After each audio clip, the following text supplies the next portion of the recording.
सबके बोलैले बम लहरी हो। मन करे उड़ी चली जाई बाबा नगरी हो। चिड़ैया का सावन में सबके बोलैले बम लहरी हो। मन करे उड़ी चली जाई बाबा नगरी हो। कहे के होता रुतना धीरे ए भौजी लचके कमरिया तोहार गंगा जल गिरे। ए भौजी मुचकी कमरिया तोहार चला धीरे धीरे। ए भौजी लचके कमरिया तोहार गंगा जल गिरे। बोले बम जाए के बात करूं, बोले बम जाए के बात करूं, कांवर उठाई के गंगा जल भर के लाइब, देवघर से जल चल के गंगा जल भर के लाइब, देवघर से जल भर के। ए भौजी लचके कमरिया तोहार गंगा जल गिरे। ए भौजी मुचकी कमरिया तोहार चला धीरे धीरे।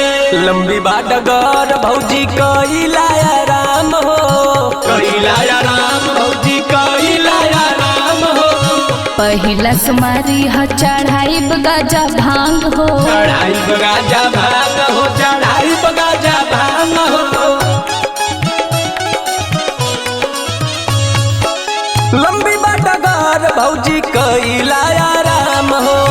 बड़ी दूर बाटे अभी बाबा जी का धाम हो।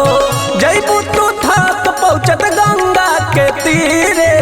ए भौजी लचके कमरिया तोहार गंगा जल गिरे। ए भौजी मुचकी कमरिया तोहार चला धीरे धीरे। ए भौजी लचके कमरिया तोहार चला जल गिरे। तोहरे दुआरी हम अइली, जलावा चढ़ैली, फेर दा नजर भोलेनाथ, नैया हमार कदी न पार, सुनी पुकार हे भोलेनाथ। ए भौजी लचके कमरिया तोहार गंगा जल गिरे। ए भौजी मुचकी कमरिया तोहार चला धीरे धीरे। भौजी हो बरत बाड़ू आवे लागी चक्कर, आवे लागी चक्कर हो, आवे लागी चक्कर। बोल बम किनारा बसहारा शिव शंकर, सहारा शिव शंकर, सहारा शिव शंकर। भौजी हो बरत बाड़ू आवे लागी चक्कर। बोल बम किनारा बसहारा शिव शंकर। अंगना नितिन पहुँचई है सवेरे। ए भौजी लचके कमरिया तोहार गंगा जल गिरे। ए भौजी मुचकी कमरिया तोहार चला धीरे धीरे। ए भौजी लचके कमरिया तोहार गंगा जल गिरे। ए भौजी मुचकी कमरिया तोहार चला धीरे धीरे।